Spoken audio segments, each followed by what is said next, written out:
안녕하세요. 저는 광주에서 혼자 살고 있는 48살 박선영입니다. 결혼은 하지 않았어요. 17평짜리 아파트에서 회사 다니고 고양이 한 마리 키우며 살고 있습니다. 퇴근하고 집에 돌아와 불을 켜면 제일 먼저 현관 앞으로 달려오는 고양이를 안아주고 냉장고에 있는 재료로 간단히 저녁을 해먹는 게 일상이죠. 누군가는 그런 제 삶이 외롭다고 생각합니다. 특히 가족들은 더 그래요. 명절에 친척집에 가면 꼭 비슷한 이야기가 나옵니다. 선영아, 혼자 사는 것도 젊을 때나 좋지. 그러게, 늙어서 아프면 누가 병원에 데려다 주냐? 사람 너무 재지 말고, 이제라도 좋은 사람 있으면 만나. 예전에는 그런 말을 들을 때마다 속이 뒤집혔습니다. 제가 결혼을 못한 사람처럼 취급받는 것도 싫었고, 아무 불편 없이 잘 살고 있는데, 남들이 제 삶을 실패라고 규정하는 게 이해되지 않았어요. 하지만, 이제는 대꾸하지 않습니다.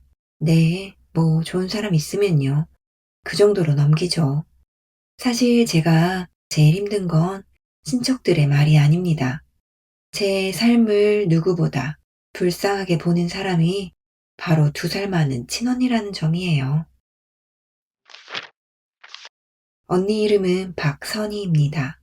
올해 쉰이고 29에 결혼해 고등학생 아들과 중학생 딸을 키우고 있어요. 형부는 중소 제조업체에서 관리직으로 오래 일했습니다. 형부가 엄청나게 돈을 잘 버는 사람은 아니에요.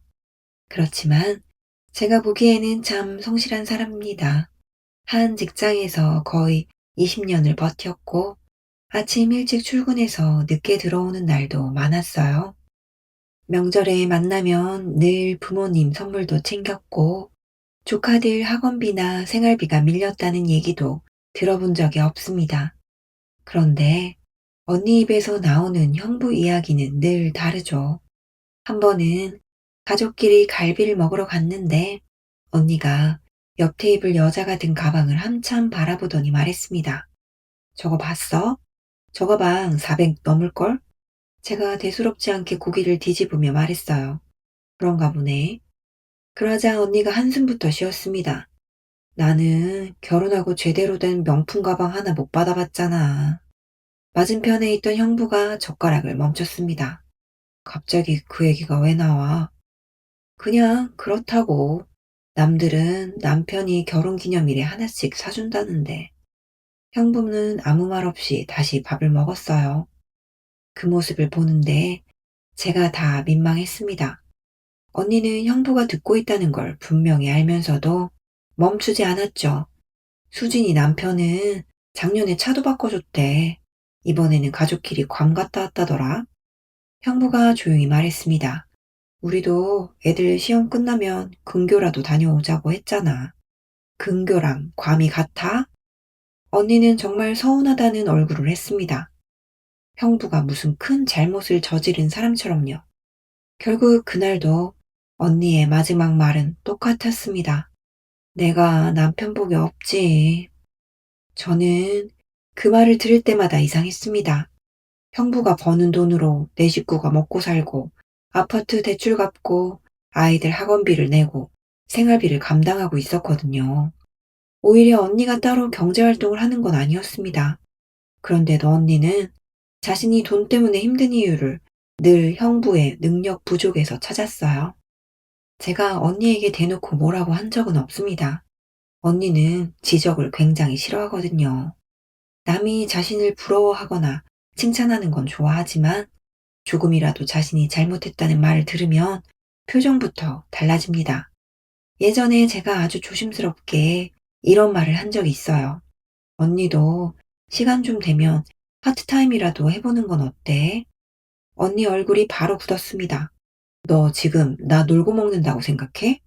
그런 뜻이 아니라 애 키우고 집안일 하는 건 일 아니니? 그날 저는 더 이상 아무 말도 하지 않았어요. 언니와 이야기하다 보면 자주 그런 기분이 듭니다. 대화를 하는 게 아니라 언니 기분을 건드리지 않기 위해 지레밭을 걷는 느낌이요. 미안한 건 언니가 그렇게 돈이 없다고 하면서도 만날 때마다 뭔가 하나씩 달라져 있다는 겁니다. 지난달에는 베이지색 가방을 들고 왔고, 그 다음에는 새 운동화를 신고 왔습니다. 겨울이 되면 패딩이 바뀌고, 봄이면 트렌치코트가 바뀌어요.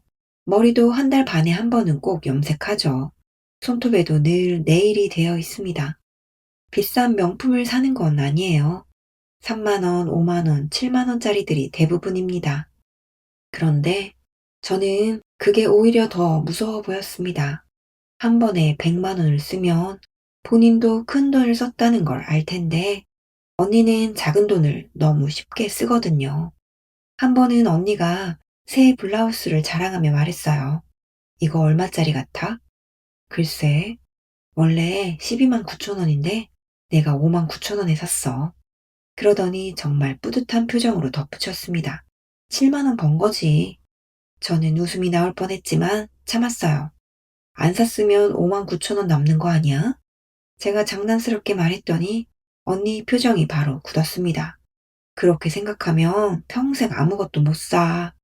그 뒤로 저는 그냥 잘 샀네 하고 말합니다. 저는 언니와 소비 습관이 완전히 달라요. 10년째 들고 다니는 가방도 있고, 휴대폰은 고장나지 않는 이상 굳이 바꾸지 않습니다. 회사에서 월 실수령액은 400만 원 정도 받고 있어요. 그중 생활비를 조금 빼고 나면 꽤 많이 저축합니다. 노후 준비도 해야 하고, 혼자 살수록 오히려 돈이 있어야 마음이 편하다고 생각하거든요. 언니는 그런 저를 보며 늘 비슷한 말을 합니다. 너는 좋겠다. 이 말을 할 때 언니의 표정은 묘합니다.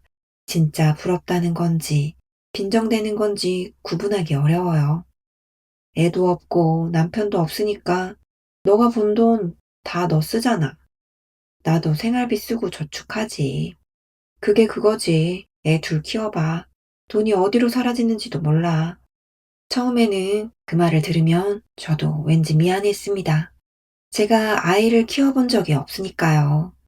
실제로 조카들이 어릴 때부터 들어가는 돈이 많다는 건 알고 있었어요. 그래서 언니가 돈을 빌려달라고 하면 웬만하면 거절하지 않았습니다. 30만 원, 60만 원, 많을 때는 100만 원씩요. 언니가 전화를 걸어올 때는 목소리만 들어도 대충 알 수 있었습니다. 평소에는 용건부터 말하는 사람인데 돈이 필요할 때는 이상하게 안부부터 묻거든요. 선영아, 밥은 먹었어? 왜? 아니, 그냥 요즘 회사는 괜찮고? 그러다가 한참 뜸을 들인 뒤 본론이 나옵니다. 내가 이번 달 카드값이 조금 꼬였거든? 또 시작이구나 싶죠. 얼마 필요한데? 한 50만 원만 진짜 다음 달에는 바로 줄게. 저번 것도 아직 안 줬잖아. 그러면 언니 목소리가 금방 서운해집니다. 내가 안 갚는다고 했어? 형편 되는 대로 갚는 거지. 이 말이 참 이상해요. 빌릴 때는 꼭 다음 달에 갚겠다고 하는데 막상 다음 달이 되면 형편 되는 대로라고 바뀝니다. 10번 빌려주면 절반 정도 돌려받았을까요? 그것도 제가 여러 번 말해야 했습니다. 어느 순간부터는 저도 물어봤어요. 언니, 그런데 카드값이 왜 이렇게 자주 부족해? 정말 궁금했습니다. 아이들 학원비가 많이 드는 건 알지만 몇 달에 한 번씩 카드값이 막힌다는 게 정상적인 건지 모르겠더라고요. 그런데 언니는 제 질문을 듣자마자 표정이 딱 굳었습니다. 너는 애를 안 키워봐서 몰라. 그냥 궁금해서 물어본 거야. 애들 학원비에, 옷에, 먹는 거에, 학교에서 뭐 준비해오라는 것도 많아. 너가 뭘 알아? 그 한마디면 끝이었습니다.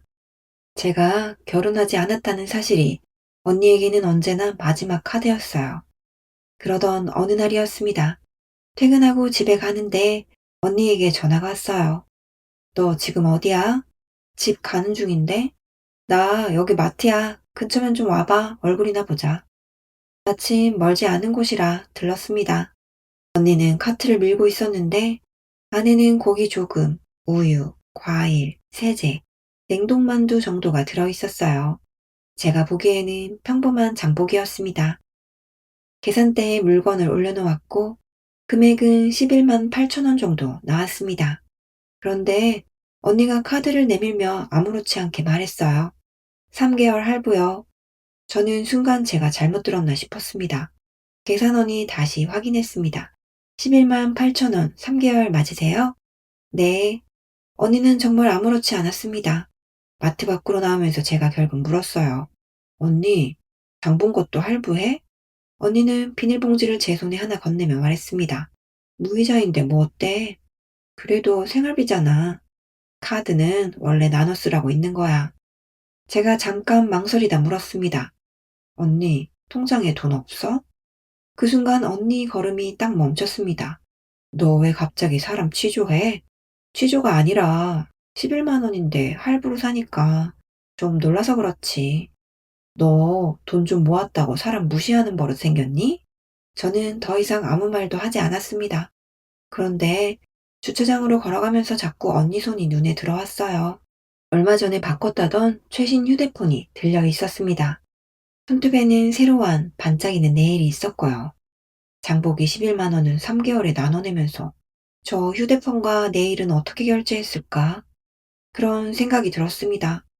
그날 집에 돌아와서도 마음 한구석이 찜찜했어요. 제가 언니를 너무 판단하는 건가 싶기도 했습니다. 사람마다 돈 쓰는 방식은 다르니까요.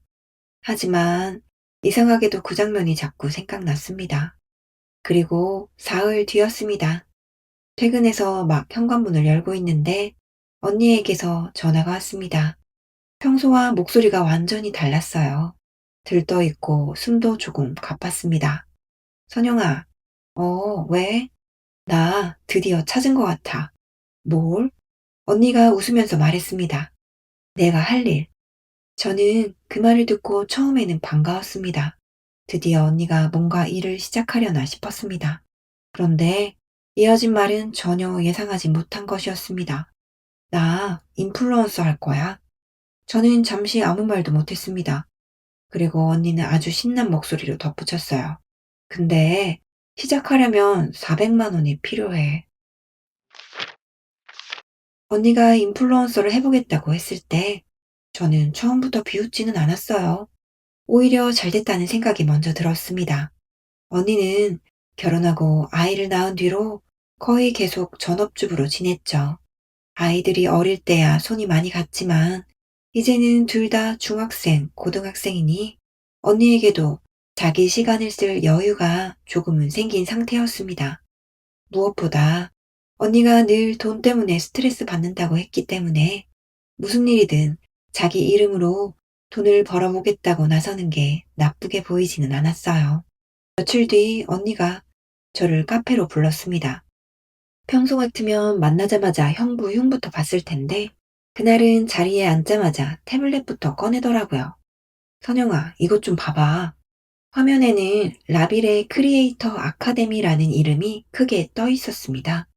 저는 처음 들어보는 곳이었어요. 여기가 그냥 학원이 아니래. 그럼 뭔데? 인플루언서 기획사 같은 데야. 아예 사람을 키워준대. 언니는 화면을 넘기면서 하나하나 설명했습니다. 유튜브 채널 만드는 법, 쇼츠 편집, 인스타그램 팔로워 늘리는 법, 블로그 노출 방법, 개인 브랜딩까지 가르쳐 준다고 했어요. 제가 보기에는 온라인 마케팅 강의에 가까웠지만 언니는 정말 연예 기획사라도 들어가는 사람처럼 들떠 있었습니다. 화면에는 성공 사례가 줄줄이 나왔죠. 평범한 40대 주부 월 매출 2천만 원 달성, 육아맘에서 공동구매 대표로, 퇴사 없이 시작해 월 3천만 원. 언니는 그런 문구를 볼 때마다 눈빛이 달라졌습니다. 봐봐, 이 사람 나랑 나이 비슷해. 그러네. 이 사람도 원래 팔로워 몇백 명밖에 없었대. 언니는 손가락으로 화면을 확대해가며 보여줬어요. 그 순간만큼은 제가 알던 언니와 조금 다른 사람 같았습니다. 늘 남편 탓, 돈 탓, 애들 탓을 하던 사람이 처음으로 뭔가 자기 힘으로 해보겠다고 말하고 있었으니까요. 그래서 저도 조금 마음이 움직였습니다. 그래서 수강료가 얼만데? 제가 묻자 언니가 잠깐 뜸을 들였어요. 398, 398만 원? 어, 순간 저도 모르게 표정이 굳었습니다. 생각보다 너무 비쌌어요. 그런데 언니는 제가 놀란 걸 보자마자 급하게 말을 이어갔습니다. 근데 이게 6개월 과정이야. 그냥 영상 몇 개 보고 끝나는 강의가 아니래. 담당 매니저도 붙고 촬영도 봐주고 계정 분석도 해준대. 그래도 400 가까이 되잖아. 뭘 배우려면 원래 돈 들어. 언니는 이미 마음을 정한 사람처럼 말했습니다.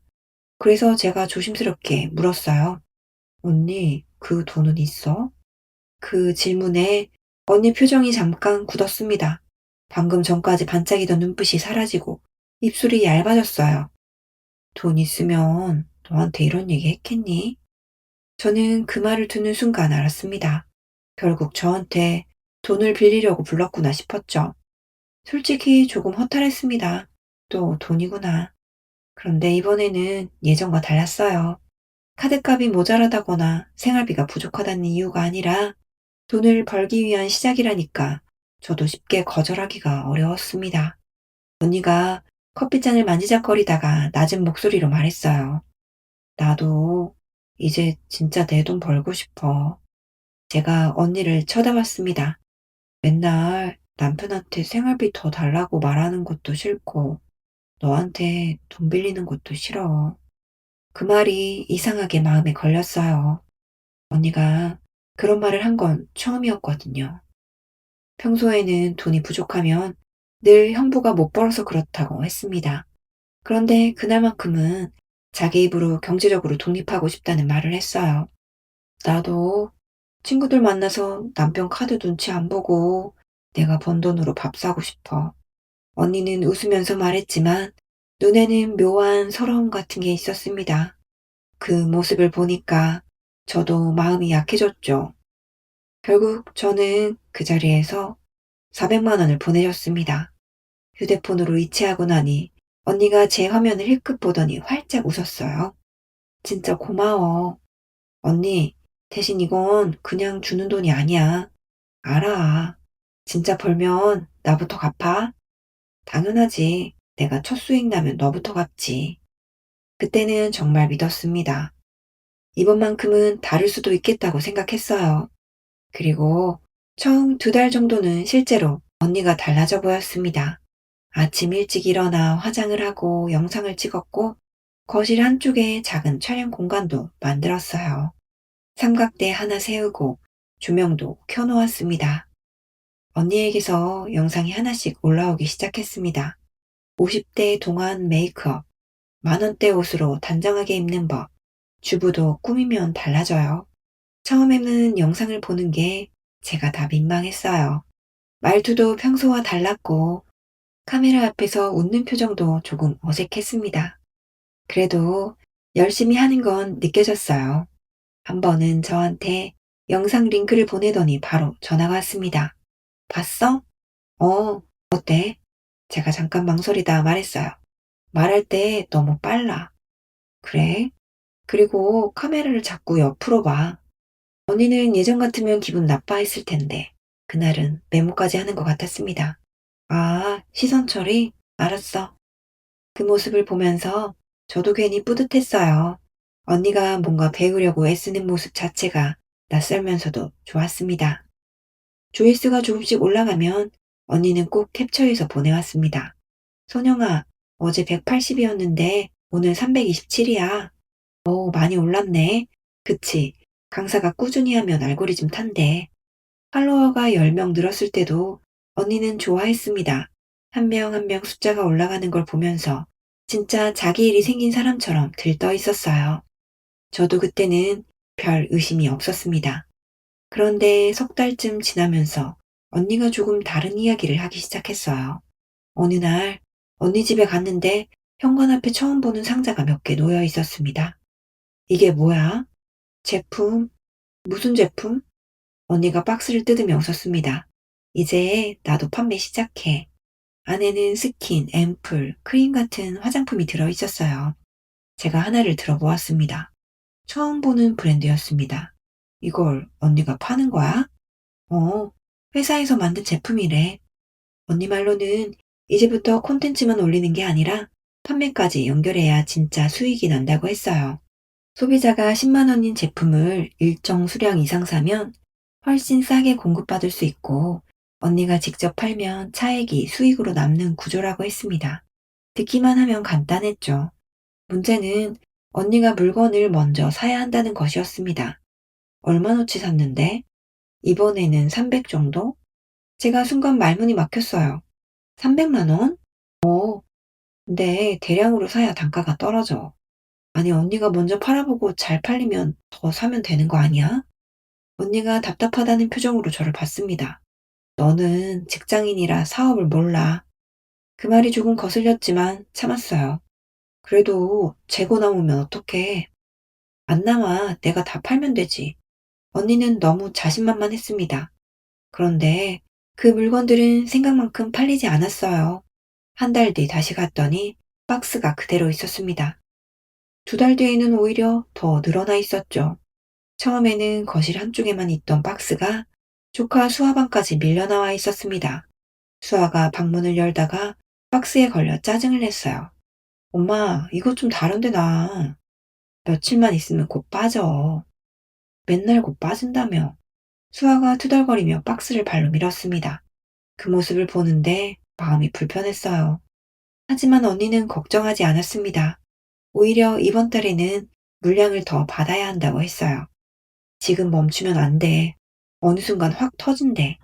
언니, 지난번 것도 아직 많잖아. 콘텐츠가 쌓여야 구매가 나오는 거야.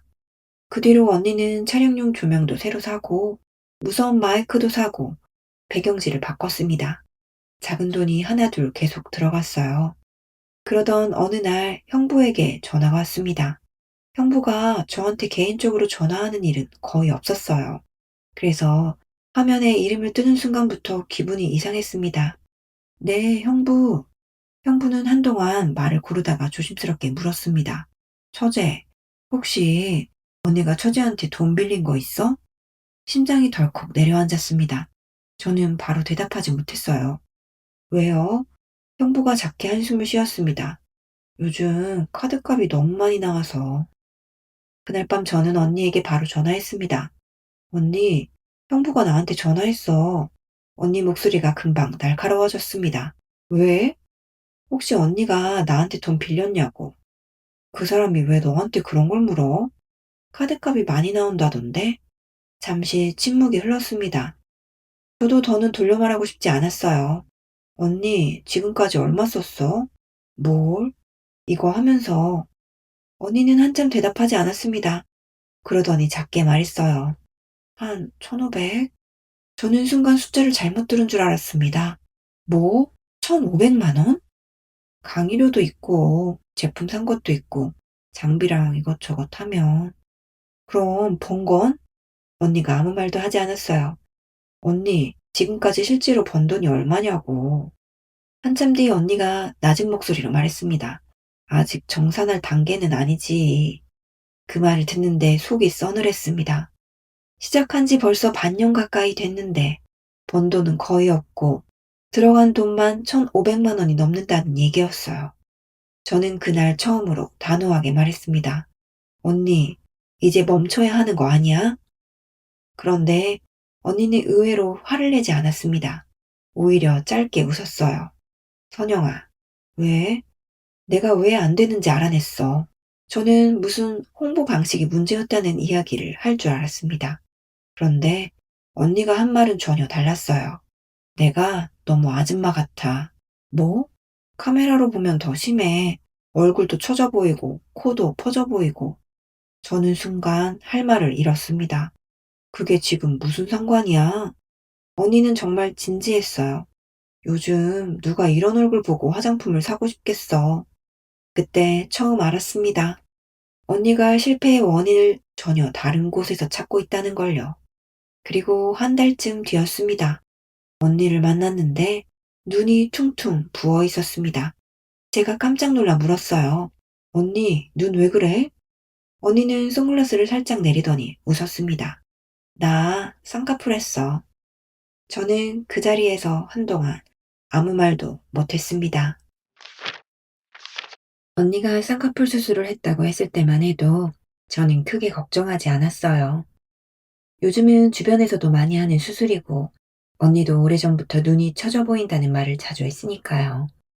무엇보다 그때까지만 해도 저는 언니가 외모를 조금 가꾸는 정도라고 생각했습니다. 언니도 그렇게 말했죠.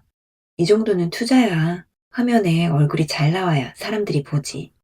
저는 속으로는 썩 내키진 않았지만 이미 해버린 걸 가지고 뭐라고 하고 싶지는 않았습니다.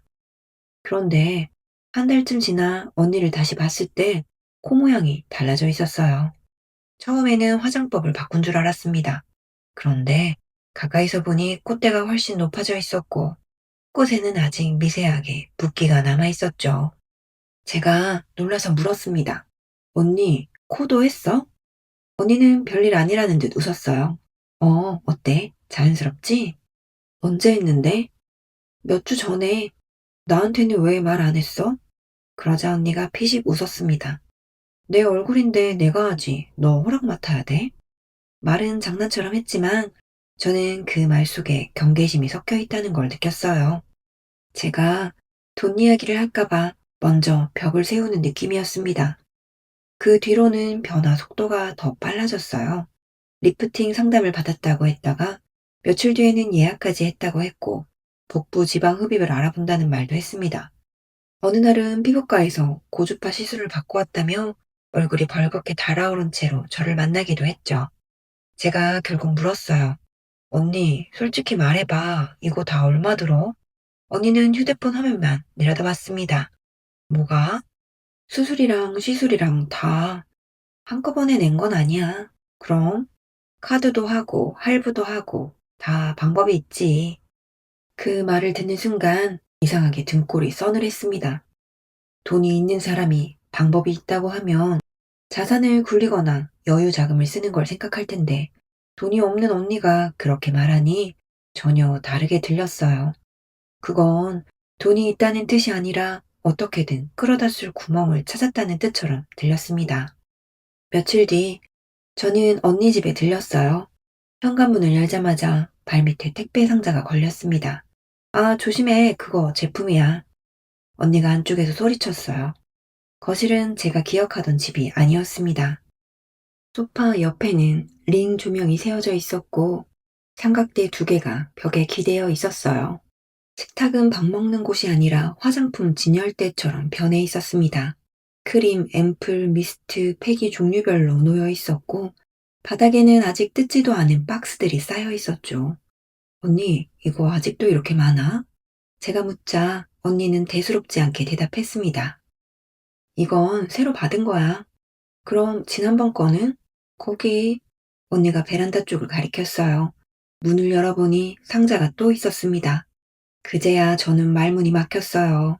집안에 물건은 계속 늘어나는데 언니 얼굴에는 이상하게 초조함이 보이지 않았습니다. 오히려 바쁘게 뭔가를 하고 있다는 사실 자체에 취해 있는 사람 같았죠. 그때 중학생인 수아가 자기 방에서 나왔습니다. 손에는 편의점 도시락이 들려 있었어요. 수아야, 저녁 먹는 거야? 네. 엄마가 밥 안 해줬어? 수아가 언니 쪽을 한번 힐끗 보더니 말했습니다. 엄마 촬영해야 된대요. 언니가 바로 끼어들었어요. 얘가 편의점 도시락 먹고 싶다고 해서 산 거야. 요즘 애들 이런 거 좋아해. 수아는 아무 말도 하지 않았습니다. 그런데 표정이 이상했어요. 말대꾸하면 엄마가 또 뭐라고 할 걸 이미 아는 아이처럼 입을 닫는 표정이었습니다. 저는 그게 더 마음에 걸렸어요. 잠시 뒤 언니는 거실 한가운데에서 촬영을 시작했습니다. 안녕하세요, 여러분. 오늘은 50대 피부가 푸석해 보일 때 꼭 필요한 제품을 알려드릴게요. 카메라 앞에서 언니는 밝게 웃었어요. 그런데 조금 전 수아에게 짜증을 낼 때와는 완전히 다른 얼굴이었습니다. 그 장면을 보고 있는데 묘한 기분이 들었습니다. 언니가 현실의 가족보다 화면 속 자신을 더 중요하게 여기기 시작한 것 같았어요. 저녁 늦게 민재가 학원에서 돌아왔습니다. 민재는 고등학생이 된 뒤로 말수가 많이 줄었어요. 원래도 조용한 아이였지만 그날은 유난히 지쳐 보였습니다. 언니가 카메라 정리를 하다가 말했어요. 민재야, 이모 왔는데 인사하네? 민재는 저를 보고 고개만 숙였습니다. 이모 왔어요? 학원 갔다 왔어? 네. 그게 끝이었습니다. 조금 있다가 제가 편의점에 음료를 사러 나가는데 민재가 따라 나왔어요. 집에서는 거의 입을 열지 않던 아이가 계산대 앞에서 한참 망설이다가 저에게 물었습니다. 이모, 어? 우리 집 돈 많이 없어? 그 말에 순간 가슴이 철렁했습니다. 저는 바로 대답하지 못했어요. 왜 그런 생각을 했어? 민재는 진열대만 보면서 말했습니다. 엄마가 학원 하나만 줄이면 안 되냐고 해서요. 언니가? 네, 수학이랑 영어 둘 다 다니지 말고 하나만 하래요. 민재가 별일 아니라는 듯 말했지만 손가락으로 음료수 병뚜껑을 계속 만지작거리고 있었습니다. 그 모습이 오히려 더 신경 쓰였어요. 너는 어떻게 하고 싶은데? 제가 묻자 민재가 작게 대답했습니다. 저는 둘 다 계속 다니고 싶어요. 고이 올라가잖아요. 그 말을 듣는데 속이 답답했습니다. 언니는 자기 얼굴과 촬영 정비에는 돈을 아끼지 않으면서 아이 학원을 줄이려 하고 있었어요. 며칠 뒤 형부에게 전화가 왔습니다.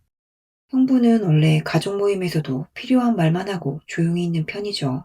그래서 화면에 형부 이름이 뜨는 순간부터 좋지 않은 느낌이 들었습니다. 네, 형부. 잠깐 침묵이 흐른 뒤 형부가 입을 열었어요. 처제, 시간 괜찮아? 네, 무슨 일이세요? 형부 목소리가 평소보다 많이 가라앉아 있었습니다. 혹시 선이가 요즘 무슨 일 하는지 자세히 알아? 저는 순간 어디까지 말해야 할지 망설였어요. 인플루언서 하는 건 알고 있어요. 그거 말고 무슨 뜻이에요?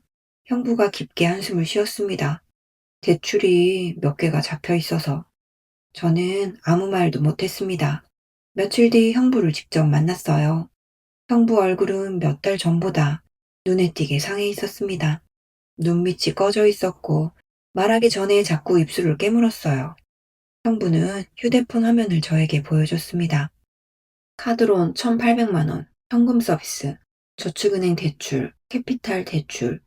저도 처음 보는 금융사 이름이 여러 개 있었습니다. 형부, 이거 언니가 말도 없이 한 거예요? 제가 묻자 형부가 천천히 고개를 끄덕였어요. 그런데 어떻게 알았어요? 생활비 통장에서 계속 이자가 빠져나가더라고. 처음에는 뭔지 몰랐어. 형부는 잠시 말을 멈췄습니다. 그리고 아주 낮은 목소리로 덧붙였어요. 그래서 카드 내역이랑 이것저것 확인해 봤지. 저는 그 순간 언니에게 빌려준 돈과 화장품, 성형수술이 한꺼번에 떠올랐습니다. 숨겨온 돈이 생각보다 훨씬 클 수도 있겠다는 생각이 들었어요. 그날 밤 두 사람은 크게 싸웠습니다.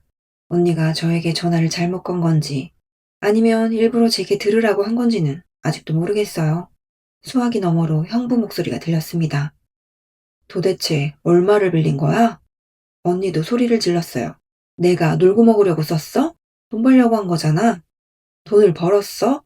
그럼 지금까지 번 돈이 얼만데? 사업은 원래 처음부터 투자하는 거야. 그럼 왜 나 몰래 대출을 받아? 형부의 목소리가 떨리고 있었습니다.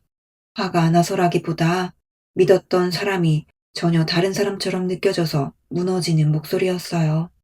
언니는 끝까지 자기 행동을 투자라고 설명했습니다. 그날 언니 입에서 처음 나온 빚은 4,700만 원이었어요. 그런데 며칠이 지나면서 또 다른 돈들이 하나씩 드러났습니다. 성형수술 비용 할부가 따로 있었고 카드 리볼빙도 있었습니다. 친한 지인에게 빌린 돈도 있었고 저에게 빌린 돈도 아직 남아 있었죠. 거기에 인플루언서 회사에 추가로 결제한 코칭비까지 있었습니다. 전부 합치니 원금만 6천만 원을 넘겼어요. 제가 언니에게 물었습니다. 언니, 이걸 어떻게 갚으려고 했어? 언니는 오히려 제가 답답하다는 표정으로 말했습니다. 내가 성공하면 이 정도는 금방 갚아. 지금 수익이 없잖아. 지금은 과정이야. 그 말을 듣는데 소름이 돋았습니다. 빚이 커질수록 보통 사람은 겁을 먹어야 할 텐데 언니는 오히려 더 큰 성공을 상상하고 있었어요. 마치 이미 큰돈을 벌 사람이기 때문에 지금 빚은 별것 아니라는 식이었습니다. 형부는 결국 이혼 이야기를 꺼냈습니다. 언니는 처음에는 믿지 않았어요. 애 둘 있는 사람이 무슨 이혼을 해. 그 말에는 이상한 확신이 있었습니다. 형부가 화를 내도 결국은 돌아올 거라는 확신이요. 하지만 이번에는 달랐습니다. 형부는 언성을 높이지 않았습니다. 오히려 너무 차분하게 말했어요. 나 이제 못 살겠다. 여태 너가 매일 나 무시하고 구박해도 애들 위해서 참았어. 그런데 애들 위해서라도 더 이상은 안 되겠어. 그 한마디에 언니 얼굴이 처음으로 굳었습니다. 며칠 뒤 언니는 민재와 수아를 데리고 친정으로 들어왔어요. 부모님 집은 24평입니다. 아버지는 76, 어머니는 73이고 두 분 다 은퇴해서 연금으로 생활하고 계시죠. 거기에 성인 딸 하나와 손주 둘이 갑자기 들어갔습니다. 처음 일주일 정도는 부모님도 언니를 감쌌어요. 사람 살다 보면 실수할 수도 있지. 애들 생각해서 둘이 다시 잘 얘기해봐라. 어머니는 언니가 불쌍하다고 했고, 아버지도 형부가 너무 매정한 거 아니냐며 언니 편을 들었습니다. 저도 처음에는 부모님 마음이 이해됐어요. 아무리 잘못했어도 자기 딸이 이혼 위기에 놓였으니 안쓰러웠겠죠. 그런데 언니는 친정에 돌아와서도 크게 달라지지 않았습니다. 아침이면 거실 한쪽에 삼각대를 세웠어요. 여러분, 오늘은 50대가 꼭 피해야 하는 메이크업 3가지를 알려드릴게요. 부엌에서는 엄마가 손주들 아침을 챙겼습니다. 아버지는 소파 끝에 앉아 음속으로 한 텔레비전만 보고 있었어요. 언니가 영상을 찍는 동안 모두가 발소리를 줄였습니다. 그 모습이 이상했습니다. 사고를 친 사람은 언니인데 오히려 다른 가족들이 언니의 촬영을 방해하지 않으려고 조심하고 있었죠. 그러던 어느 날 저녁이었습니다. 제가 부모님 집에서 밥을 먹고 있는데 언니가 아무렇지 않게 말했어요. 선영아, 나 300만 원만 빌려줘. 숟가락을 들고 있던 제 손이 그대로 멈췄습니다. 또 왜? 이번에 제대로 된 기회가 왔어. 그 말을 듣는 순간 참았던 화가 올라왔어요. 언니, 지금 빚이 6천이 넘는데 무슨 기회야? 언니가 인상을 썼습니다. 6천이 뭐가 많아? 제가 잘못 들었나 싶었어요. 뭐? 요즘 집 사는 사람들은 몇 억씩 대출 끼고 살아. 그 순간 저는 처음으로 언니에게 목소리를 높였습니다. 언니는 집도 없잖아. 식탁이 순식간에 조용해졌어요. 아버지는 숟가락을 내려놓았고 어머니는 저와 언니 얼굴을 번갈아 봤습니다. 그런데 언니는 조금도 흔들리지 않았습니다. 오히려 저를 답답한 사람 보듯 바라봤어요. 선영아, 왜? 너는 월급쟁이라 큰 돈을 몰라. 그 말을 듣는 순간 저는 알았습니다. 언니에게 문제는 빚이 얼마냐가 아니었어요. 언니는 이미 현실의 숫자보다 언젠가 성공한 뒤 자기 모습을 더 믿고 있었습니다. 그날 친정에서 크게 싸운 뒤로 저는 한동안 언니 전화를 받지 않았어요. 휴대폰 화면에 언니라는 이름이 뜨면 한참 바라보다가 그냥 뒤집어 놓곤 했습니다. 회사 일로 지친 상태에서 퇴근했는데 또 돈 얘기, 형부 얘기, 사업 얘기를 들을 생각을 하면 숨이 막혔거든요. 그런데 언니는 직접 연락이 안 되자 부모님을 통해 저를 압박하기 시작했습니다. 어머니가 먼저 전화를 했어요. 선영아, 언니 전화 좀 받아라. 엄마, 나도 좀 생각할 시간이 필요해. 선이가 지금 얼마나 힘들겠니? 남편하고도 저렇게 됐지. 애들도 눈치 보지. 어머니 목소리에는 걱정보다 죄책감이 더 많이 묻어 있었습니다. 부모님 세대는 가족이 힘들다고 하면 일단 같이 끌어안아야 한다고 생각하잖아요. 누가 잘못했는지는 그 다음 문제고요. 아버지도 비슷했습니다. 너가 동생인데 너무 매정하게 굴지 마라. 그 말을 들으면 저도 마음이 흔들렸어요. 제가 언니를 미워해서 그러는 건 아니었습니다. 오히려 언니가 더 망가지는 걸 보고 싶지 않았죠. 그런데 언니를 도와준다는 게 어디까지인지 저는 점점 모르겠더라고요. 돈을 빌려주는 게 도움인지 아니면 언니가 현실을 보지 못하게 만드는 건지 헷갈렸습니다. 그런 상태로 며칠이 지났어요. 그러던 어느 날 오후 회사에서 일을 하고 있는데 아버지에게 전화가 왔습니다. 아버지는 원래 낮 시간에 제게 전화를 잘 하지 않아요. 급한 일이 아니면 퇴근 후에 연락하는 편이죠. 그래서 전화를 받자마자 뭔가 이상하다는 생각이 들었습니다. 선영아, 목소리가 평소보다 작았어요. 왜, 아빠? 아버지는 바로 말을 하지 않았습니다. 한참 뜸을 들이더니 물었어요. 너 혹시 500만 원 정도 여유 있냐?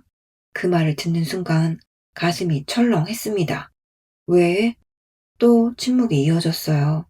제가 먼저 물었습니다. 언니 때문이지? 아버지가 한숨을 쉬었습니다. 알고 보니 언니가 친정에 들어온 뒤에도 부모님에게 몇 번씩 돈을 요구하고 있었어요. 처음에는 100만 원이었습니다. 급하게 결제할 게 있다고 했다더군요. 그 다음에는 200만 원이었고, 이번에는 병원비로 500만 원이 필요하다고 했습니다. 어머니는 이미 몇 번 돈을 줬다고 했어요. 액수가 크지 않아서 저한테는 말하지 않았던 겁니다. 그 말을 듣는데 속에서 화가 치밀었습니다. 부모님은 일을 그만둔 지 오래됐어요. 매달 들어오는 연금과 얼마 안 되는 예금이자로 생활하고 있었습니다. 한 달에 들어오는 돈이 정해져 있으니 외식 한번 할 때도 가격을 보는 분들이죠. 아버지가 몇 년째 같은 점퍼를 입고 다니는 것도 저는 알고 있었습니다. 그런 부모님에게 언니는 돈을 빌리고 있었어요. 아빠, 지금 어디야? 은행 앞이다. 은행은 왜? 아버지가 우물쭈물했습니다. 예금을 하나 깨려고. 순간 저도 모르게 목소리가 커졌어요. 아빠, 절대 하지 마. 그래도 손이가 급하다고 하니까. 그 급한 게 이번 한 번으로 끝날 것 같아? 아버지는 아무 말이 없었습니다. 저도 아버지한테 소리 지르고 싶지는 않았어요. 그래서 숨을 한번 고르고 말했습니다. 아빠, 언니가 진짜 병원비가 필요한 건지부터 확인했어? 아, 병원에 돈 들어갈 일 있다고 하더라. 뭐가 얼마나 들어가는지도 모르면서 예금을 깨려고? 아버지가 작게 말했습니다. 그래도 자식인데 어떡하냐. 그 말이 참 답답하면서도 마음이 아팠어요. 부모라는 사람이 자식이 50살이 되어도 저렇게 약해지는구나 싶었습니다. 그날 퇴근하자마자 친정으로 갔어요. 현관문을 열었는데 거실에서 언니 목소리가 들렸습니다. 자, 여러분. 오늘은 제가 50대 피부가 갑자기 칙칙해 보일 때 꼭 챙기는 3가지 알려드릴게요. 언니는 거실 한쪽에 링 조명을 켜놓고 라이브 방송을 하고 있었어요. 화면 속에서는 세상 밝은 표정이었습니다. 머리도 예쁘게 말고 새 블라우스까지 입고 있었죠. 그런데 그 뒤로는 어머니가 부엌에서 정리를 하고 있었고 아버지는 소파 구석에 앉아 아무 말도 하지 않았습니다. 저는 그 모습이 너무 속상했어요. 부모님은 딸 돈 문제 때문에 예금을 깰까 말까 고민하고 있는데 정작 당사자는 카메라 앞에서 웃고 있었습니다. 언니, 제가 부르자 언니가 눈을 동그랗게 뜨더니 손가락을 입에 댔어요.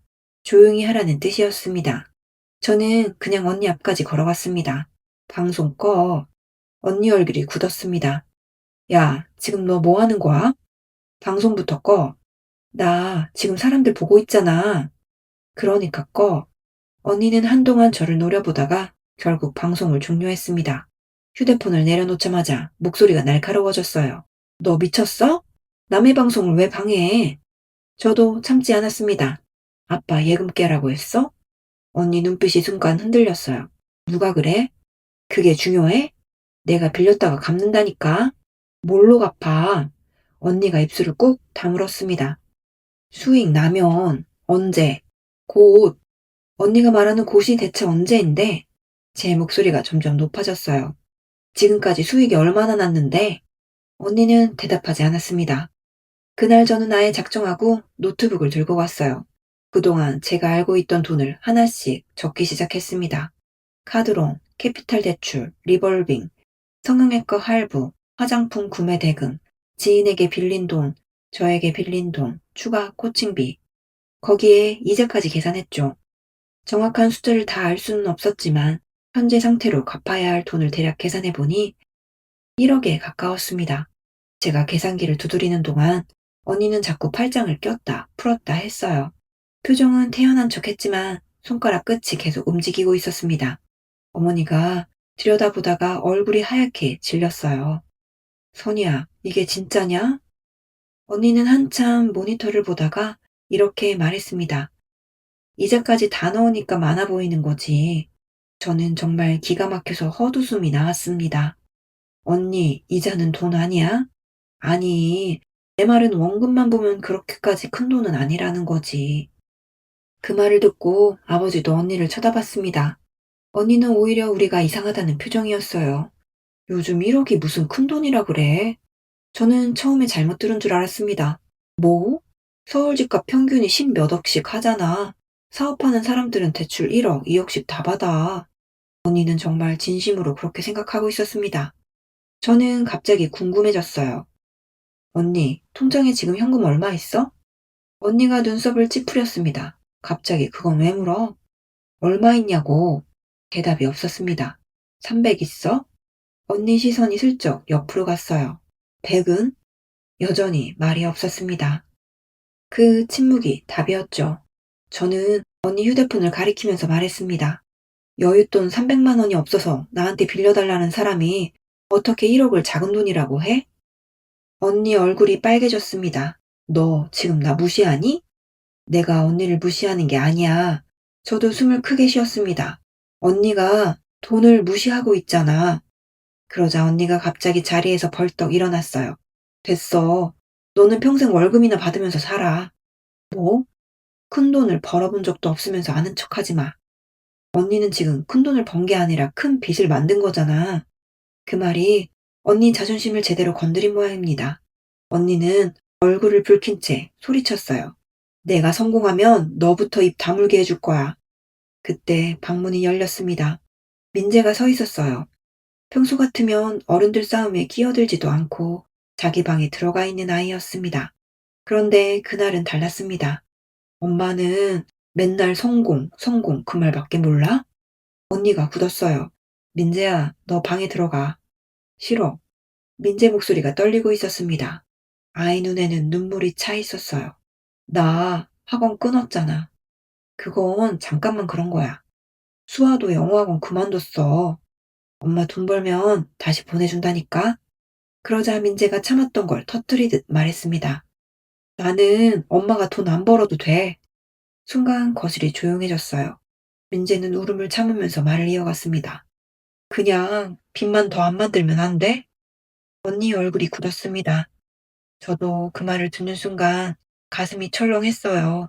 아이 입에서 그런 말이 나올 정도면 집안에서 얼마나 많은 걸 보고 들었을까 싶었죠. 민재는 더 이상 아무 말도 하지 않고 현관문을 열고 나가버렸습니다. 아버지가 뒤따라갔고 어머니는 언니를 쳐다보다가 결국 고개를 돌렸어요. 언니는 한동안 거실 한가운데 그대로 서 있었습니다. 그날만큼은 언니도 충격을 받은 것처럼 보였어요. 저는 솔직히 그때 기대했습니다. 아들 입에서 저런 말까지 들었으니 이제는 조금 달라지지 않을까 싶었죠. 그런데 다음 날이었습니다. 출근길 휴대폰을 보다가 언니가 새 영상을 올린 걸 발견했어요. 제목은 이랬습니다. 50대 바닥을 짚고 다시 시작합니다. 영상 속 언니는 화장을 거의 하지 않은 얼굴로 카메라를 바라보고 있었습니다. 목소리도 평소보다 낮았어요. 언니는 남편에게 무시당한 이야기, 가족들이 자기 꿈을 인정하지 않는다는 이야기, 늦은 나이에 새로운 도전을 하는 게 얼마나 외로운지 이야기했습니다. 그런데 이상하게도 빚 이야기는 없었어요. 아이들 학원을 끄는 이야기도 없었습니다. 부모님에게 돈을 빌린 이야기도 당연히 없었죠. 영상만 보면 언니는 가족들의 반대를 뚫고 꿈을 쫓는 불쌍한 중년 여성이었습니다. 댓글은 금방 달리기 시작했어요. 언니 힘내세요. 가족들이 너무하네요. 꿈에 나이가 어디 있나요? 성공해서 꼭 보여주세요. 언니는 그 댓글 하나하나에 하트를 눌렀습니다. 저는 그걸 보면서 참 허탈했어요. 현실에서 우리가 아무리 숫자를 보여주고 아이가 울면서 말해도 언니는 듣지 않았습니다. 그런데 얼굴도 모르는 사람들이 남긴 몇 줄의 응원에는 금세 힘을 얻더라고요. 아마 언니에게는 그쪽이 훨씬 편했을 겁니다. 본인이 잘못했다고 인정할 필요가 없으니까요. 자기가 틀린 게 아니라 가족들이 이해하지 못하는 거라고 믿으면 됐으니까요. 그렇게 며칠이 지났습니다. 그리고 어느 저녁 언니에게 문자 한 통이 왔어요. 선영아, 진짜 마지막으로 300만 원만 빌려줘. 저는 한창 그 문자를 보고 있었습니다. 예전 같았으면 이유부터 물어봤을 거예요. 언제 갚을 건지, 어디에 쓸 건지도 물었겠죠. 그런데 그날은 묻지 않았습니다. 휴대폰 자판을 열고 짧게 적었어요. 못 빌려줘. 보내기 버튼을 누르고 나니 손이 조금 떨렸습니다. 언니에게 돈을 거절한 건 그때가 처음이었어요. 제가 처음으로 돈을 빌려주지 않겠다고 하자 언니는 믿지 않았어요. 문자를 보낸 지 5분도 안 돼서 전화가 왔습니다. 너 장난하지? 목소리부터 날이 서 있었죠. 진심이야. 300만 원도 없어? 저는 그 말이 너무 어이가 없어서 잠깐 웃음이 나올 뻔했습니다. 있어. 그런데 왜 못 빌려줘? 없는 게 아니라 안 주는 거야. 제가 그렇게 말하자 전화기 너머가 조용해졌어요. 언니는 화가 나면 바로 소리를 지르는 사람이었는데 그날은 오히려 몇 초 동안 아무 말도 하지 않았습니다. 아마 제가 정말 거절할 거라고는 생각하지 못했던 것 같아요. 그러다 차갑게 말했죠. 너 가족 맞니? 그 말을 듣는데 가슴이 답답해져 왔습니다. 가족이라는 말이 언니 입에서는 늘 이상하게 쓰였어요. 서로 챙기고 이해하자는 뜻이 아니라 너가 내 요구를 들어줘야 한다는 뜻처럼 들릴 때가 많았습니다. 저도 그날만큼은 물러서지 않았어요. 가족이면 계속 돈 대줘야 돼? 내가 돈 달랬어? 빌려달랬지. 언니는 빌리고 안 갚잖아. 내가 언제 안 갚는다고 했어? 지난번 것도 아직 남았어. 언니는 숨을 세게 내쉬었습니다. 그러더니 갑자기 아주 오래전 이야기를 꺼냈어요. 너 대학 다닐 때 내가 용돈 준 거 기억도 안 나지? 그게 지금 무슨 상관이야? 내가 그때 얼마나 챙겨줬는데 너 옷 없다고 하면 옷도 사주고 밥도 사주고 그 말을 듣는데 마음이 싸해졌습니다. 20년도 더 된 일이었어요. 언니가 결혼 전에 직장에 잠깐 다닐 때 대학생이던 저한테 3만 원, 5만 원씩 몇 번 준 적은 있습니다. 저도 그게 고마웠고 기억하고 있었죠. 하지만 그게 지금 수천만 원을 빚지고 또 돈을 빌려달라는 이유가 될 수는 없었습니다. 언니, 예전에 잘해준 건 고마워. 근데 그거랑 지금은 다른 문제야. 됐어. 언니는 더 듣기 싫다는 듯 전화를 끊었습니다. 그날 이후로 제 전화는 받지 않았고 카톡에서도 저를 차단했어요. 그런데 문제는 부모님이었습니다. 제가 언니와 직접 연락하지 않으니까 이번에는 어머니가 중간에서 계속 말을 전했죠. 선이가 많이 힘들어한다. 엄마, 지금 힘든 건 언니가 만든 상황이야. 그래도 사람이 궁지에 물리면 무슨 생각을 할지 모르잖니. 엄마는 언니가 울었다는 이야기만 들으면 마음이 무너졌습니다. 사업까지 망하면 인생 끝이라고 하더라. 엄마, 그 말이 죽겠다는 말은 아니잖아. 그게 그거지. 얼마나 힘들면 그런 말을 하겠니? 저는 그때부터 부모님에게도 아주 구체적으로 부탁했어요. 돈을 주지 말 것, 보증 서지 말 것, 카드나 통장 명의를 빌려주지 말 걸, 대출 이야기가 나오면 무조건 저한테 먼저 말할 것. 아버지는 처음에는 탐탁지 않아 했습니다. 너가 너무 사람을 몰아세우는 거 아니냐? 아빠, 지금 누가 언니를 몰아세워? 빚이 언니를 몰아세우는 거지. 그때만 해도 부모님은 제가 너무 냉정하다고 생각하셨어요. 그런데 얼마 지나지 않아 사건이 하나 터졌습니다. 어머니가 장롱 안쪽에 넣어둔 비상금 200만 원이 사라진 겁니다. 그 돈은 그냥 여윳돈이 아니었어요. 집 보일러가 갑자기 고장나거나 병원비가 필요할 때 쓰려고 현금으로 조금씩 모아둔 돈이었습니다. 어머니가 다급한 목소리로 제게 전화했어요. 선영아, 나 돈이 없어졌다. 무슨 돈? 장롱 안에 있던 현금이 없어졌어. 저는 바로 느낌이 왔습니다. 엄마는 장롱 서랍을 몇 번이나 열었다 닫았다 하고 있었습니다. 안경까지 벗었다 꼈다 하면서 계속 같은 곳을 뒤지고 있었죠. 엄마, 마지막으로 본 게 언제야? 지난주. 언니는 옆에서 휴대폰만 보고 있었습니다. 제가 물었어요. 언니, 혹시 엄마 돈 본 적 있어? 몰라. 대답이 너무 빨랐습니다. 진짜 몰라? 모른다니까? 그때 수아가 방문 쪽에서 조심스럽게 말했어요. 할머니, 어? 엄마 며칠 전에 장롱 열었는데. 언니가 바로 고개를 돌렸습니다.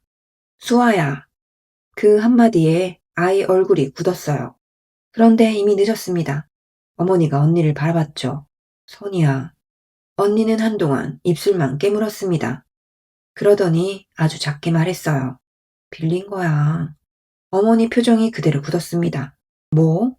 급해서 잠깐 빌린 거라고. 저도 결국 목소리가 높아졌어요. 말도 안 하고 가져가는 게 어떻게 빌리는 거야?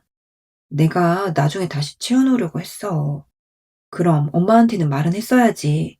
말하면 안 줄 거잖아. 그 말을 듣는 순간 어머니가 주저앉듯 침대 끝에 앉았습니다. 언니는 울기 시작했어요. 나 지금 얼마나 몰려있는지 알아? 매일 이자 빠져나가고 카드 막히고 연락 오고 나도 미치겠어. 저는 그 말을 듣는데 화도 났지만 한편으로는 언니가 정말 절벽에 몰려있다는 생각도 들었습니다. 다만 더 무서운 건 그렇게 몰린 상태에서도 언니가 여전히 이를 구할 생각은 하지 않는다는 점이었어요. 제가 물었습니다. 그러니까 일을 해. 언니가 고개를 번쩍 들었습니다. 내 나이에 누가 써줘? 아무데도 알아보지도 않았잖아. 내가 지금 경력이 있니, 자격증이 있니? 그래도 할 수 있는 일은 있어. 사실 저는 며칠 전부터 알아본 자리가 하나 있었습니다. 회사 지인의 언니가 운영하는 온라인 쇼핑몰이었어요. 주문 상품 포장, 반품 정리, 간단한 고객 문의 응대를 할 사람을 구하고 있었습니다. 세후 190만 원 정도였고 주 5일 근무에 4대 보험도 됐죠.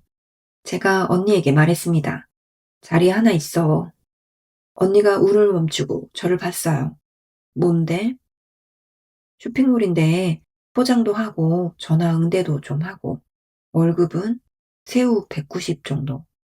그 말을 듣자마자 언니 표정이 바뀌었습니다. 190? 어, 나보고 그 돈 받고 하루 종일 박스 싸라고? 그 말에 저는 정말 머리가 멍해졌어요. 처음엔 포장도 하고 익숙해지면 고객 문의도 맞는데 언니가 헛웃음을 쳤습니다. 선영아, 너가 나를 그 정도로밖에 안 봐? 저는 순간 말문이 막혔어요.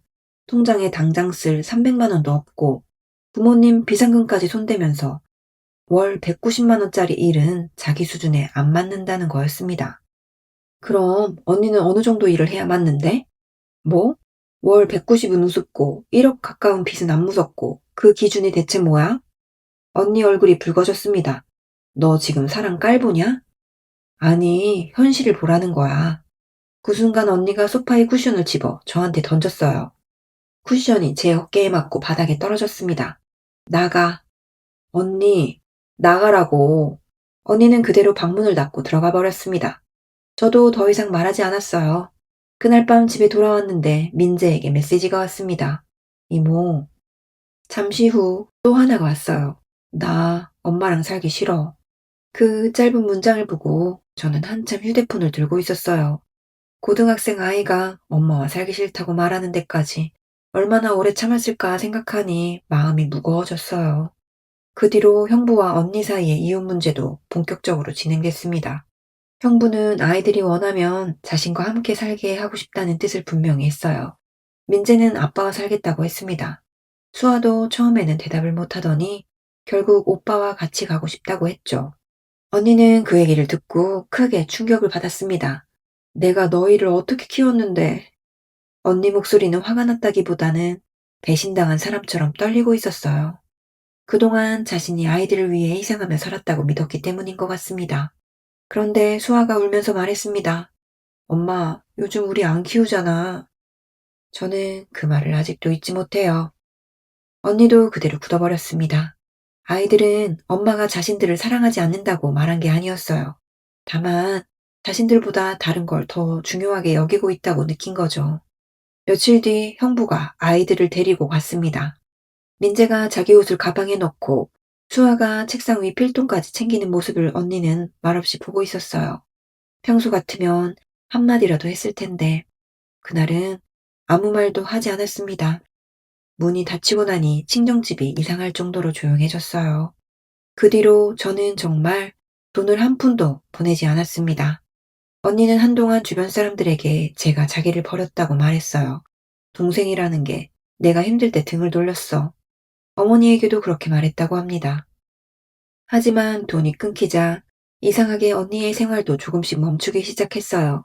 새 화장품을 더 살 수 없었습니다. 추가 시술 예약도 취소했죠. 유료 코칭도 연장하지 못했습니다. 카드 한도도 막혔어요. 매일 뭔가를 새로 사거나 결제하던 사람이 갑자기 할 수 있는 게 없어졌습니다. 그제야 언니 주변에 쌓여있던 것들이 눈에 들어오기 시작한 것 같아요. 방 한쪽을 가득 채운 화장품 재고, 매달 날짜를 바꿔가며 빠져나가는 이자, 비어있는 아이들 방, 탁자 위에 놓인 이용 관련 서류, 그리고 어느 날 확인한 통장 잔액 7만 3천 원.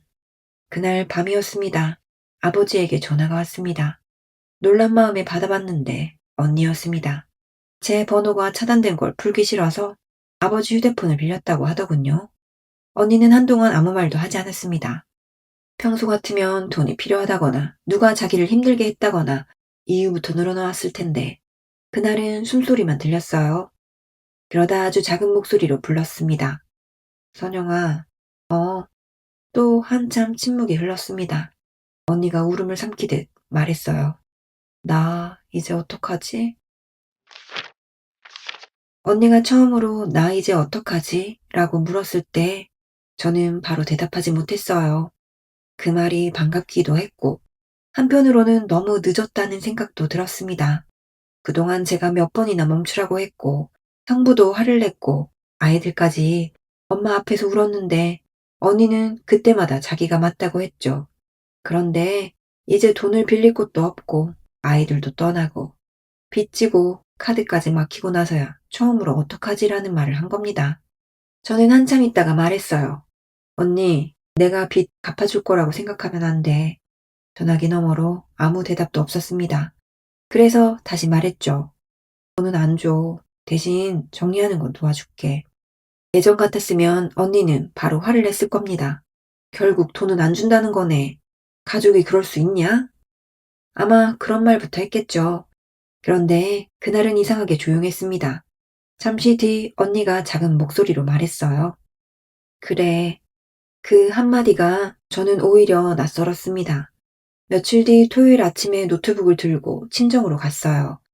거실에는 예전처럼 링 조명이 켜져 있지 않았습니다. 삼각대는 벽 구석에 접힌 채 세워져 있었고 식탁 위에는 독촉장과 카드 명세서가 뒤섞여 있었죠. 언니는 화장도 하지 않은 얼굴로 앉아 있었습니다. 제가 노트북을 켜면서 말했어요. 오늘은 하나도 빼지 말고 다 말해. 언니가 시선을 피했습니다. 뭘? 어디서 얼마 빌렸는지, 카드 할부까지 전부. 언니는 처음에는 자꾸 얼버무렸어요. 그건 얼마 안 남았어. 그건 다음 달이면 끝나. 그건 친구한테 빌린 거라 급하진 않아. 저는 그냥 하나씩 적었습니다. 급하든 안 급하든 빚은 빚이었으니까요. 카드론, 리볼빙, 캐피탈, 저축은행, 성형수술 할부, 지인에게 빌린 돈, 제게 빌린 돈, 화장품 구매 대금까지 하나씩 적어 내려갔습니다. 대출금 옆에는 금리도 적었어요. 처음에는 언니가 지루하다는 표정으로 앉아 있었는데 월 납입액까지 합산하기 시작하자 조금씩 표정이 달라졌습니다. 제가 계산기를 두드리다가 말했어요. 언니, 이것만 해도 한 달 이자가 얼만지 알아? 언니가 입술을 깨물었습니다. 정확히는 몰라. 계속 돌려막기 해서. 그러니까 문제인 거야. 언니는 그동안 전체 금액을 제대로 계산해 본 적이 없다고 했습니다. 카드 300만 원은 카드대로, 대출 1000만 원은 대출대로 따로 생각했던 것 같아요. 하나하나 떼어놓으면 당장 죽을 만큼 큰 돈은 아니라고 느꼈겠죠. 하지만 전부 모아놓으니 이야기가 달랐습니다. 원금뿐 아니라 앞으로 붙을 이자와 각종 상환 금액까지 보수적으로 계산하니 부담해야 할 돈은 거의 1억에 가까웠어요. 언니가 노트북 화면을 한참 바라보다가 말했습니다. 이자까지 합치면 1억이 넘어가네. 그 말을 듣는 순간 저도 모르게 화가 치밀었어요. 누가 억지로 쓰게 한 것도 아니고 본인이 쓴 돈인데 마치 남의 일처럼 말했기 때문입니다. 그래도 그날은 화를 내지 않았습니다. 언니가 쓴 거야. 언니는 그제야 고개를 숙였어요. 손가락으로 자기 손톱 주변을 계속 뜯고 있었습니다. 몇 달 전만 해도 화려한 네일을 자랑하던 손이었는데 그날은 네일도 다 벗겨져 있었죠. 우리는 그날 오후 내내 빚을 정리했습니다. 먼저 신용회복 관련 상담을 알아봤고 필요 없는 카드를 정리하기로 했어요.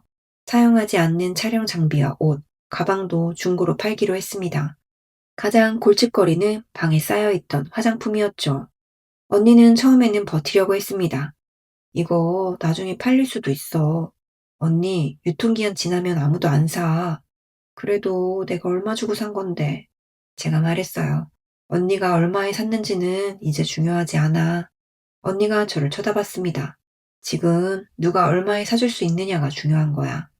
언니는 그 말을 듣고 한동안 아무 말이 없었어요. 며칠 뒤 화장품 몇 세트를 중고거래 사이트에 올렸습니다. 원래 언니가 한 세트에 10만 원 가까이 생각했던 제품인데 문의가 오는 가격은 3만 원, 4만 원 정도였어요. 처음에는 언니가 기가 막혀 했습니다. 이걸 3만 원에 달래. 양심도 없지. 제가 웃지도 않고 말했어요. 그 가격에도 사겠다는 사람이 있다는 게 다행인 거야. 언니는 결국 3만 5천 원에 팔았습니다. 구매자가 집 앞까지 와서 제품을 가져간 뒤 언니가 현금 봉투를 한참 들여다봤어요. 그러더니 혼잣말처럼 말했습니다. 이거 내가 살 때는 거의 9만 원이었는데. 저는 그 말에 아무 대답도 하지 않았습니다. 그렇게 한번 손해를 직접 눈으로 확인하는 게 언니에게는 필요하다고 생각했어요. 문제는 앞으로였습니다. 재고를 정리한다고 해도 결국 매달 돈이 들어와야 했습니다. 저는 예전에 알아봤던 쇼핑몰 쪽에 혹시 아직 사람이 필요한지 다시 물어봤어요. 마침 한 명이 그만둬서 자리가 비었다고 했습니다. 이번에는 언니를 설득하지 않았어요. 그냥 딱 한마디만 했습니다. 그 회사 다시 사람 구한대. 면접 볼 거면 말해. 언니가 바로 대답하지 않았습니다. 월급은 똑같아? 세후 190 정도. 언니 얼굴이 잠깐 굳었어요. 저도 더 말하지 않았습니다. 결정은 언니가 해야 한다고 생각했거든요. 사흘 뒤였습니다. 퇴근하고 있는데 언니에게 전화가 왔어요. 선영아, 거기 아직 사람 구해? 저는 속으로 놀랬지만 티내지 않았습니다. 아마 구할 거야. 왜? 언니가 잠깐 머뭇거리더니 말했어요. 면접 한번 봐보려고. 그 말이 언니 입에서 나오기까지 참 오래 걸렸습니다. 언니는 결국 일을 시작했어요. 처음 몇 주는 거의 매일 힘들다고 했습니다. 하루 종일 서 있으니까 발바닥이 너무 아파. 원래 처음에는 그래. 나보다 15살 어린애가 나한테 이것저것 가르치는 게 기분이 이상해. 모르면 배우는 거지. 말은 쉽지. 그러면서도 다음 날이면 출근했습니다. 예전 언니 같았으면 하루 이틀 다니다가 몸이 아프다거나 사람들과 안 맞는다는 이유로 그만뒀을지도 몰라요. 그런데 이번에는 버텼습니다. 아마 선택지가 많지 않다는 걸 본인도 알았던 것 같아요. 첫 월급을 받은 날 저에게 카톡이 왔습니다. 통장에 찍힌 급여 화면이었어요. 193만 6,420원. 그리고 그 밑에 언니가 한 줄을 적었습니다. 이 돈 버는 게 이렇게 힘든 거였네. 저는 그 문장을 한참 보고 있었어요. 평생 3만 원, 5만 원짜리 쇼핑을 쉽게 하면서 100만 원, 1억이라는 숫자는 오히려 추상적으로 생각했던 사람이었습니다. 그런 언니가 처음으로 자기 노동의 대가를 숫자로 받아본 거죠. 제가 답장을 보냈습니다. 그러니까 잘 써. 언니가 웃는 이모티콘 하나를 보냈어요. 그게 끝이었습니다. 언니가 갑자기 완전히 달라졌다고 하면 거짓말이에요. 지금도 가끔 예전 모습이 나옵니다. 회사 동료가 일본 여행을 간다고 하면 부러워하고 누가 좋은 가방을 샀다는 이야기를 하면 인터넷으로 가격부터 찾아봐요. 한 번은 홈쇼핑을 보다가 가방 결제 직전까지 갔다고 하더라고요. 색깔이 너무 예뻤어. 그래서 샀어? 아니, 왜? 언니가 잠깐 웃었습니다. 그 돈이면 이자 내야지. 그 말을 듣는데 묘했습니다. 과거에 언니라면 이 정도 하나도 못 사냐고 했을 텐데, 이제는 돈을 쓰기 전에 뒤에 남을 것들을 생각하기 시작한 거죠. 유튜브도 완전히 그만두지 않았습니다. 주말에 가끔 영상을 올려요. 다만 예전처럼 돈을 들여서 뭔가를 사거나 조회수가 안 나온다고 장비부터 바꾸지는 않습니다. 그냥 취미로 할래. 언니가 어느 날 그렇게 말했어요. 왜? 성공한다며. 제가 일부러 장난처럼 묻자 언니가 씁쓸하게 웃었습니다. 너 그 얘기 평생 우려먹을 거지? 아마도 그제야 둘 다 조금 웃었어요. 아이들과의 관계는 아직 예전 같지 않습니다. 민재는 형부와 지내고 있고 수아도 오빠와 함께 아빠 집에서 생활하고 있어요. 가끔 주말에 외할머니 집에 옵니다. 처음에는 아이들과 언니 사이에 묘한 긴장감이 있었어요. 언니가 뭔가 말을 걸면 민재는 짧게 대답하고 수아도 예전처럼 엄마 옆에 붙어 있지 않았습니다. 한 번은 언니가 수아에게 물었어요. 너 다음 주 생일인데 뭐 갖고 싶어? 수아가 잠깐 생각하더니 말했습니다. 아무것도 필요 없어. 그 말을 들은 언니 표정이 잠깐 굳었어요. 예전에는 갖고 싶은 걸 물으면 옷이나 화장품, 운동화를 말하던 아이였거든요. 언니는 그날 괜히 선물을 억지로 사주지 않았습니다. 대신 수아가 좋아하던 김치볶음밥을 만들어줬어요. 그걸 보면서 저는 생각했습니다. 관계라는 것도 빚과 비슷한 면이 있는 것 같아요. 한 번에 크게 갚는다고 회복되는 게 아니었습니다. 조금씩 오래 쌓아가야 하는 거죠. 형부와의 관계는 결국 돌아오지 않았습니다. 두 사람 사이에는 돈 문제보다 더 깊은 불신이 생겨 있었어요. 언니도 처음에는 형부를 많이 원망했습니다. 부부인데 내가 힘들 때 어떻게 나를 버릴 수 있어? 그 말을 자주 했죠. 그런데 어느 날은 뜬금없이 이런 말을 하더라고요. 그 사람도 나 때문에 많이 힘들었겠지. 저는 일부러 대답하지 않았어요. 언니가 스스로 거기까지 생각했다는 게 중요하다고 느꼈기 때문입니다. 얼마 전에는 제 계좌로 30만 원이 들어왔습니다. 보낸 사람은 언니였어요. 제가 바로 전화했습니다. 언니, 이게 뭐야? 돈. 무슨 돈? 너한테 빌린 거 갚는 거. 저는 조금 놀랐습니다. 갑자기? 큰 돈은 못 갚아도 조금씩 갚으려고. 예전 같았으면 저도 됐어, 언니 났어. 돌려줬을지도 몰라요. 하지만 이번에는 받았습니다. 언니가 자기 빚을 자기 힘으로 갚아가는 게 더 중요하다고 생각했거든요. 그러자 언니가 장난스럽게 말했어요. 너 돈 많잖아. 저도 웃으며 대답했습니다. 많은 게 아니라 안 쓰고 모은 거야. 예전 언니라면 그 말을 듣고 제가 잘난 척한다고 했을 겁니다. 그런데 언니는 잠깐 조용하더니 말했어요. 그러네. 그 짧은 말이 오래 기억에 남았습니다. 제가 이번 일을 겪으면서 가장 무섭다고 느낀 건 사실 1억이라는 숫자 자체가 아니었어요. 돈이 없는데도 돈을 우습게 보는 마음이 더 무서웠습니다. 언니는 늘 큰돈을 벌고 싶어 했어요. 월급 190만 원은 너무 적다고 했고 몇십만 원씩 저축하는 건 답답한 사람이나 하는 일처럼 여겼습니다. 그런데 정작 본인 손에 있는 3만 원, 5만 원, 10만 원은 너무 쉽게 썼죠. 한 번에 인생을 바꾸고 싶어 하는 사람에게는 작은 돈은 하찮아 보였던 것 같습니다. 하지만 결국 1억도 그렇게 만들어졌어요. 3만 원짜리 옷 하나, 10만 원짜리 화장품 하나, 300만 원짜리 물건, 몇백만 원짜리 수술. 그게 하나씩 쌓이고 이자가 붙으니 감당할 수 없는 숫자가 된 겁니다. 얼마 전 언니와 둘이 커피를 마신 적이 있어요. 계산대 앞에서 제가 커피를 사려고 했는데 언니가 먼저 카드를 내밀었습니다. 오늘은 내가 살게. 제가 웃으며 물었어요. 언니, 그래도 돼? 커피 두 잔은 살 수 있어. 그 말이 괜히 웃겨서 둘 다 웃었습니다. 자리에 앉아 있다가 제가 장난처럼 물어봤어요. 언니, 왜? 지금 여윳돈 300 있어? 언니가 저를 째려보더니 피식 웃었습니다. 없어. 아직도? 어, 그러더니 커피잔을 만지작거리며 말했어요. 그래도 이제 300이 얼마나 큰 돈인지는 알아. 저는 그 말을 듣고 더 묻지 않았습니다.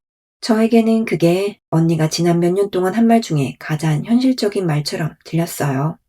저는 여전히 광주에 있는 제 아파트에서 혼자 살고 있습니다. 회사 다니고 월급 받으면 저축하고 주말에는 고양이랑 뒹굴거리다가 먹고 싶은 음식을 해 먹어요. 특별히 화려하지도 않고 남들이 부러워할 만큼 대단한 삶도 아닙니다. 하지만 저는 이제 더 확실히 알게 됐어요. 성공하게 사는 것도 꽤 많은 책임과 노력이 필요하다는 걸요.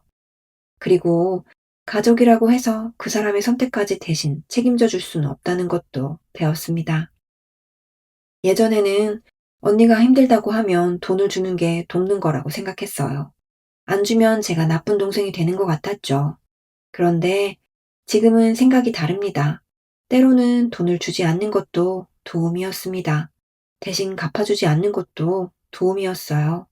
그 사람이 만든 문제를 그 사람 손에 다시 돌려주는 게 가장 힘들지만 필요한 일이기도 했습니다. 언니가 앞으로 다시는 흔들리지 않을 거라고는 장담하지 못해요. 사람이 몇십 년 살아온 방식이 하루아침에 없어지는 건 아니니까요. 하지만 언니가 또 잘못된 선택을 한다고 해도 이제 저는 대신 책임지지 않을 겁니다. 언니 인생은 언니가 살아야 하고 제 인생은 제가 살아야 하니까요. 가족이라는 이유로 서로의 인생까지 짊어지는 게 사랑은 아니라는 걸 저는 이번에 참 비싸게 배웠습니다. 하지만 저는 언니를 누구보다 응원하고 걱정합니다.